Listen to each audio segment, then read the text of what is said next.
अॼु अवामी तहरीक जे बानी सरबराह रसूल बख्श पलीजो जी 8वीं वरसी आहे। इहो ॾींहुं जेको सिंध जी सियासी तारीख़ में रुॻो हिकु यादगिरी न पर हिकु फ़िक्री तसलसल जे तौर ते ॾिठो वञे थो। सिंध जी मुज़ाहिमती सियासत, नज़रियाती जदोजहद ऐं अवामी शऊर जे उभार में रसूल बख्श पलीजो जो नालो हिकु अहिड़े बाब वांगुरु आहे जंहिंखे नज़रअंदाज़ करणु मुमकिन ई नाहे। हू रुॻो हिकु सियासतदान न पर हिकु फ़िक्री मइमार, कानूनदान, लेखक ऐं इनकलाबी ज़हन हो, जंहिं सियासत खे नारे खां कढी दलील, तंज़ीम ऐं नज़रिए जी बुनियाद ते बीहारियो।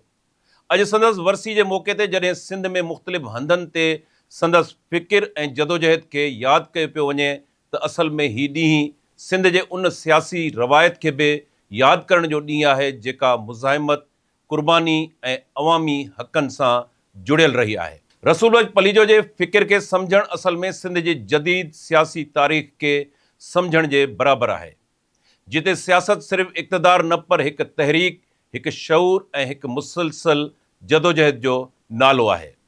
रसूल बख्श पलीजो सिंध जी सियासी तारीख़ में उन्हनि नालनि मां हिकु आहे जंहिंखे रुॻो हिकु सियासतदान न पर हिकु फ़िक्री, क़ानूनी ऐं इनकलाबी शख़्सियत तौरु यादि कयो वञे थो। 7 जून संदसि वरसी जे मौक़े ते संदसि सियासी सफ़र, फ़िकिर, जदोजहद ऐं अवामी तहरीक जी पैदाइश ऐं इर्तिक़ा खे सम्झणु सिंध जी जदीद सियासी तारीख़ खे सम्झणु बराबरि आहे। रसूल बख्श पलीजो सिंध जी हिकु पढ़ियल लिखियल ऐं समाजी शऊर रखंदड़ ख़ानदान मां उभरियो। हिन जो इब्तिदाई फ़िक्री लाड़ो अदब, कानून ऐं तारीख़ ॾांहुं हो। हू रुॻो वकील न रहियो पर हिकु अहिड़ो दानिश्वर बणियो जंहिं सियासत खे इल्मु, दलील ऐं नज़रिए सां जोड़ियो। हिन पंहिंजी लिखणियुनि ऐं तर्जुमनि ज़रिए सिंधी अदब ऐं सियासी फ़िकिर खे नओं रुख़ ॾिनो। संदसि किताबनि ऐं तर्जुमनि में आलमी इनकलाबी अदब, मार्क्सी फ़िकिर ऐं साम्राज मुख़ालिफ़ नज़रिया वाज़े नज़र अचनि था। 1960 वारे ॾहाके में रसूल बख्श पलीजो जो वास्तो नेशनल अवामी पार्टी सां रहियो, जिते हू तरक़ी पसंद ऐं क़ौमी सियासत जे अमली तजुर्बे सां जुड़ियो। इन खां अॻु हू बज़्म सूफ़िया सिंध जो जनरल सेक्रेटरी रहियो, जंहिंजो सदर साईं GM सद हो। हिन दौर में पलीजो जो फ़िक्री लाड़ो वधीक मज़बूत थियो ऐं हुन सिंध जे क़ौमी सवाल खे नज़रियाती बुनियादनि ते सम्झणु शुरू कयो। 5 मार्च 1970 ते सिंधी अवामी तहरीक जो बुनियादु पियो।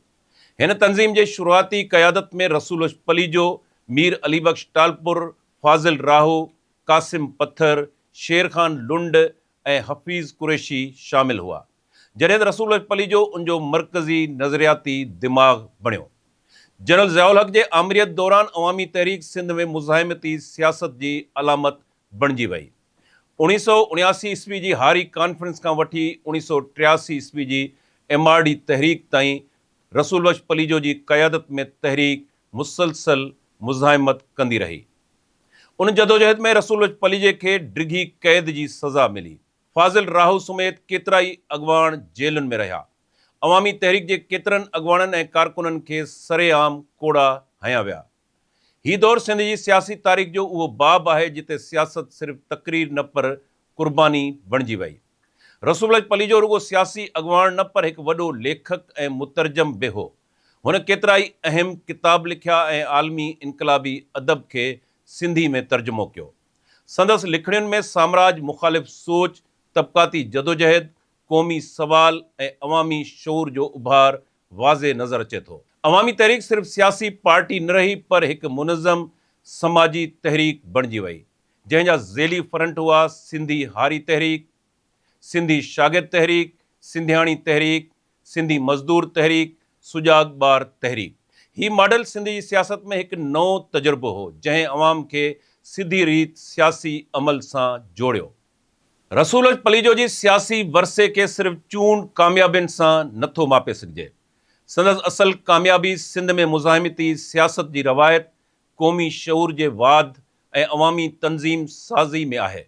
अॼु रसूल बख्श पलीजो जी 8वीं वरसी जे मौक़े ते अवामी तहरीक पारां जुंगशाही वेझो मंगर पलीजो में आम जलसो मुनक़िद कयो पियो वञे, जिते संदसि फ़िकिर, जदोजहद ऐं सियासी वरसे खे ख़राज तहसीन पेश कयो वेंदो।